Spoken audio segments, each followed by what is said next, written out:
Automatic Works, dito kami ngayon sa shop mga sir. Alright, so meron tayong konting lesson to learn. So ito yan, konting lang sa mga customer natin. Sa mga nagpapagawa, ayan, kamukha niyan. Ang makina kasi natin, ang sasakyan natin, marami pong system. So may engine, may transmission, kung automatic transmission, meron. May engine section, may transmission section, at meron ding fuse, may wire. Yan po ang nagpapagana sa ating sasakyan. Meron ding mga computer box, ganon. So ngayon, yung iba kasing customer nagpagawa. Kasi most of the time, yung kadalaang customer, hindi naman talaga alam yan kung ano talaga yung saan nanggaling yung sira, saan umabot yung sira. Kaya pumunta sila sa mga shop, ganyan, magtatanong. So magpapagawa. So kung saan kasi sila kampante, doon magpapagawa. Ngayon, kamukha niyan, ang sasakyan natin is, palagay natin, low power. So low power lang. Example lang natin, low power. Common lang, laging common yun eh. Boss, low power yung sasakyan ko. Ngayon, naalamin mo yung sasakyan, kung ang sasakyan ba ay gasolina o diesel. Una, kasi low power ang concern niya. O gas ba or diesel?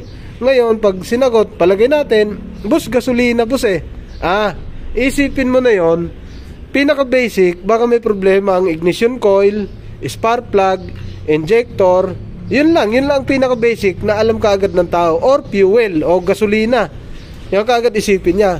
Ngayon, doon tatama ang una mong, kung pinaka-unang isipin ng may-ari, doon kaagad tatama. Baka coil, or injector, or spark plug.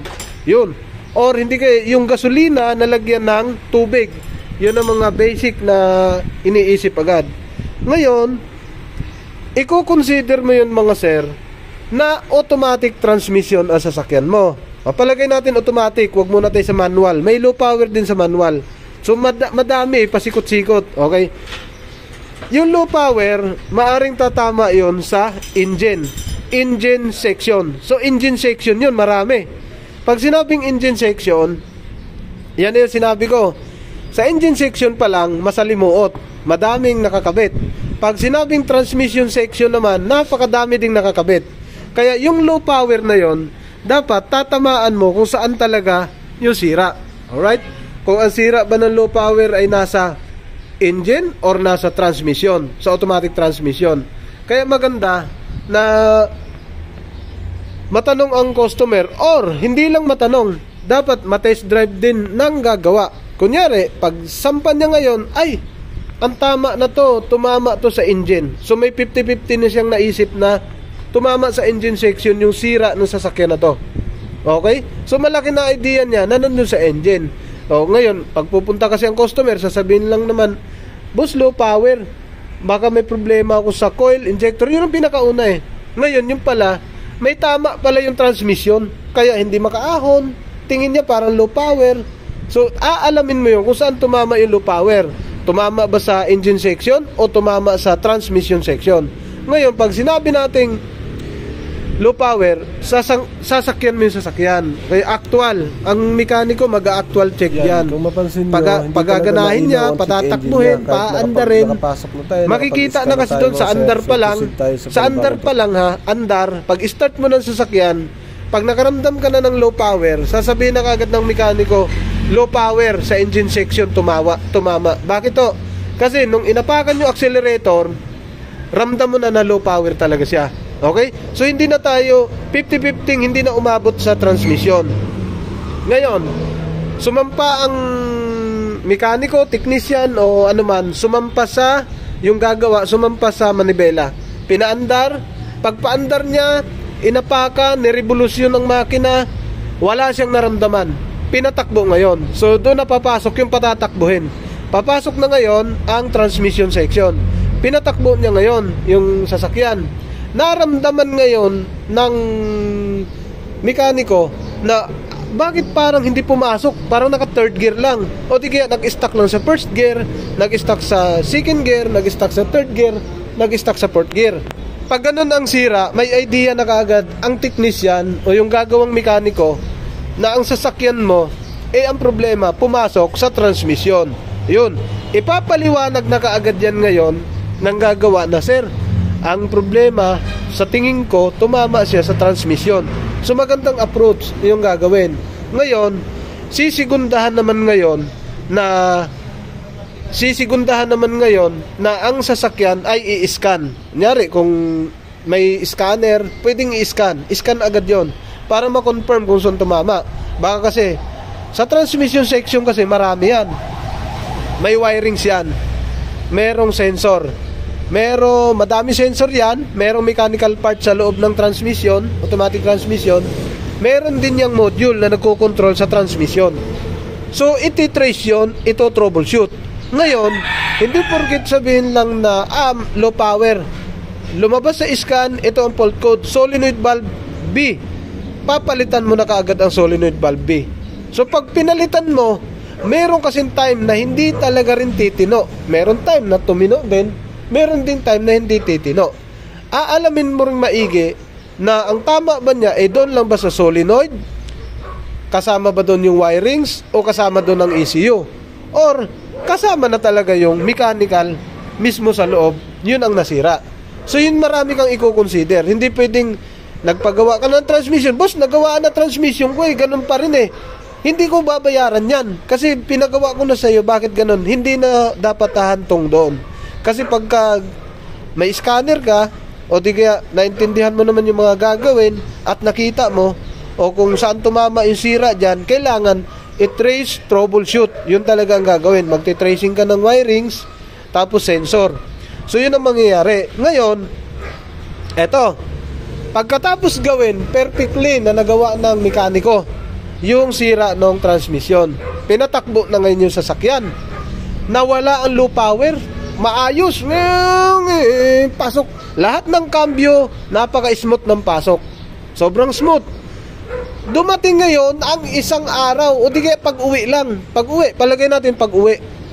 Pagdating ng na-release na yung sasakyan, lumabas sa shop, pag-uwi, ang nangyari naman ngayon, kumakadyot-kadyot naman yung sasakyan. May mga ganong sistema Pag-uwi, kumakadyot-kadyot. Tapos parang hirap na hirap ng tumakbo naman. Meron ding sistema na namamatay yung sasakyan. Namamatayan. Ngayon, mapapaisip yung nagpagawa, kasi senaryo lang to may nangyayari ito bibigyan ko lang ngayon ng kumbaga lesson lang na dapat din natin matutunan. Ito yon. Ngayon, ganun nangyari, siyempre tatawag agad yan sa gumawa. O di kaya, pwede rin magalit ang customer, pwede rin yan. Pupunta sa shop, galit, sasabihin din yan, boss, back job yung gawa nyo. Ba't ganun? Pinagawa ko na sa inyo, kamot sa ulo, ganun. Pero ang gagawin naman ng technician o mekaniko, yung smooth approach lang din. Pinakamagandang approach. Ngayon, sir, wag lang kayong kabahan. Tingnan natin kung anong nangyari. Yung pala, yung sistemang yun, nagawa na, kompleto. Perfectly, 100% nagawa, smooth. Yung pala, nagka-problema naman ngayon, ang spark plug mo. Meron naman pala, yun na pala na spark plug mo na nagkataong masira na siya. Hindi lang spark plug. Yung pala, yun na rin na ignition coil mo na masisira na siya sa araw na yun. Siyempre, ganito mangyayari. Dito papasok ang istorya. Hindi mo naman to ginalaw.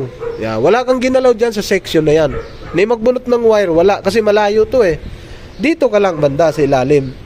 Siyempre, isipin ng nagpagawa, back job, nandun na sira. Ngayon, troubleshoot, pagdating sa shop, tiningnan, dito pala nagkaroon ng sira. So, dapat, una, na gagawin yung smooth approach lang, tapos healthy approach lang sa customer na, sir, paliwanag lang na maayos, na titingnan muna natin para both side maintindihan, okay, magiging kampante na ngayon ang customer. Okay? So, yun yung mga senaryo pagdating sa mga ganyang problema. So, yun pala, may problema na si spark plug, pagdating doon, nagamot. Napalitan na spark plug, nakita niya, nga pala, nakaligtaan ko, hindi ko napapalitan, yun na pala na spark plug ko. Napaganda pa, napalitan ni spark plug. O di kaya, yun na pala ng ignition coil. Napaganda pa. So yan kasi, hindi kasama yan sa gawa ng transmission. Or, pwedeng baliktarin natin. Pwedeng maging baliktad ang kwento. Ganito naman. Dumating si customer, nag-low power, concern niya, low power boss talaga yung sasakyan ko. Di sinampahan ngayon dyan ng gagawa. Nakita niya ngayon, ang sira pala, boss, ito. Kasi siyempre, hindi na itatakbo yon kasi pag apak pa lang na accelerator, ramdam na niya na ang low power, tumama talaga sa makina. Pagka mekaniko na matagal nang gumagawa, 50% niyan, nakikita na niya sa diagnosing pa lang, pakiramdaman, nakikita na niya, nararamdaman na yan. Ngayon, alam niya para may tama ang spark plug, parang namamalya. Ganito nangyari. Automatic yung sasakyan. Di pinalitan ngayon ng spark plug, nag-tracing. Nakita talaga may sira spark plug. Nakita may sira talaga ang coil. Perfectly approach. Nagawa ng mekaniko yung gagawin sa sasakyan. Naikabit, nailagay, maayos, nag-scan, na walang fault code, maayos, tumakbo. Tumakbo na maayos, smooth, napakaganda. Dumating ngayon ang 3 araw. 2 araw lang. 2 araw, 3 araw. Nagulat ngayon yung may-ari, nag-low power ang sasakyan. Ngayon, binaliktad ko lang to ang kwento. Kanina sa transmission, eto naman sa engine. Ngayon, boss, back job ang gawa nyo. Ginawa nyo na yan eh. Bakit nag-low power na naman ngayon? Siyempre gagastos na naman ba ako? Ganyan. Ganito yan. Ang gastos kasi, hindi naman yan sinabing nagawa na wala na magiging sira. Okay, nagawa, walang ginalaw dito sa side na to, dito lang kasi alam naman kaagad na mekaniko na dyan ang sira. Ngayon, pinalitan ngayon ng mekaniko ng coil or spark plug. Maayos na, madaling sabi. Ngayon, pag uwi nga, nagkaroon ng low power o pag kalipas ng 2-3 araw. Nung pagdating dito, pagsakay ng mekaniko, nakita niya wala namang low power. Pag-apak niya, maayos naman. Ngayon, nung pinatakbo, naramdaman niya 50% tumama sa transmission. Yun pala, naiparada nung may-ari doon sa may daga. Malapit. Kasi may mga imburnal, mga butas na imburnal, naiparada. Nakaakyat kasi 2 o 3 araw, ang sabi ko, nakaakyat ang daga, nakaputol pala ng wire. Sa sensor, alin man doon naputulan. Sa transmission section naman. Ngayon, ang sasabihin ng may-ari, ginawa nyo yan eh. Low power nung ginawa niyan. Healthy approach lang din o di kaya smooth approach lang din uli. Kailangan ma-scan ang diagnose para both side magkaintindihan. Ngayon, nung na-scan, nakita, sir, sa transmission ang tama. Sa transmission ang sira. Tingnan natin kasi wala akong naramdaman o wala akong nakita sira sa engine section. Tiningnan ngayon ng mekaniko. Pagtingin ngayon, pagbukas, nginat-ngat nga yung wire, naputol yung sensor, yung wirings. Ngayon, ipapaliwanag yon. Doon tumama yung mga sira. So, mga lesson learned lang to na hindi porket ginalaw mo na yon, wala na magiging sira ang sasakyan. Porket ginalaw mo na yung transmission section, wala na magiging sira. Kahit nga pag uwi mo magkakaproblema ka kung merong aabutin dyan. So, yan lang naman, ang kailangan nandyan, healthy approach o di kaya smooth approach lang sa customer. Para din ang customer, hindi rin sila mapaisip na pinagawa ko to, nagkaroon ng maraming sira, nasira na lahat, hindi po. Kasi ang mga gumagawang matitino, gusto niyan, hangad niyan, mapagawa ang sasakyan, mapaayos ang sasakyan, ma-drive nyo ng maayos kasi may mga pinapangalaga ang mga pangalan yung gumagawa. Ayaw din lang masira ang pangalan nila, may mga ganun talaga standard na mekaniko, hindi may mga ganun standard, ayaw masira ang pangalan, gusto yung mga gawa ay maayos, wala namang gumagawa na ginawa yung sasakyan para masira. So, lahat,